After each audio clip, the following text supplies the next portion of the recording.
lots of bombs start going off. That is the exact warning from President Trump about what happens the second the Iran ceasefire expires.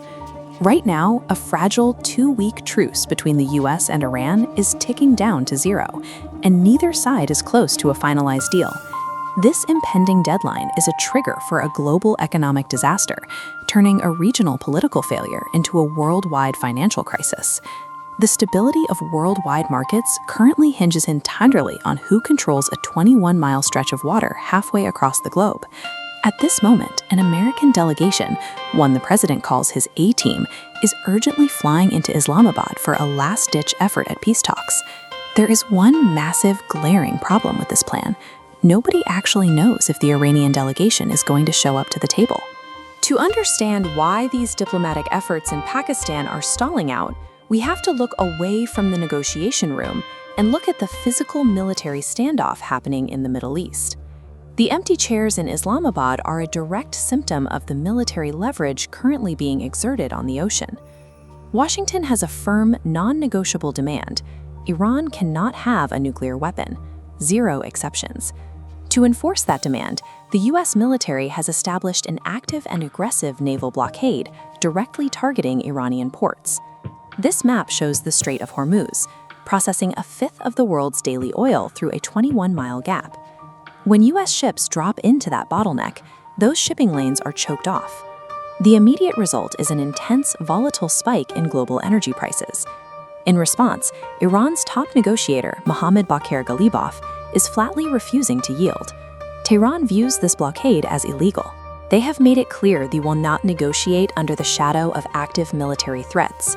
Tension has spilled into the UN Security Council, where the US formally accused a rival superpower of intervening to keep Iran in the fight.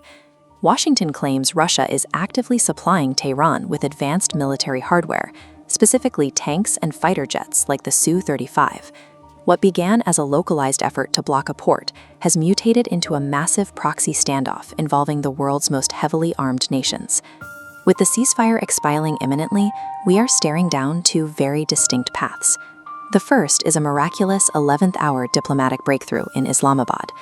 This chart illustrates what happens to crude oil prices if a deal is struck. The market pressure releases and prices plummet immediately. But the president himself has indicated it is highly unlikely the truce will be extended. That leaves path B. The clock runs out and there is no deal. The immediate military response to path B is rapid, targeted strikes by US forces directly onto Iranian infrastructure. When that timer hits 0, the window for negotiation closes entirely, shifting the conflict from managed diplomacy to unrestricted military escalation. The economic shockwave of that path is severe. Financial leaders, including JP Morgan CEO Jamie Dimon, are already warning of massive, devastating oil shocks. Those localized military strikes translate directly into sticky inflation and crippling interest rates for the average consumer buying groceries or paying a mortgage. Add to that the mounting human casualties across the region, which will inevitably push both sides further away from any future attempts at peace.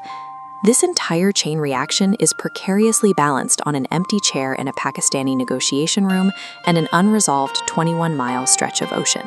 Until physical control of the Strait of Hormuz is settled, the threat of bombs going off is a reality we all have to live with.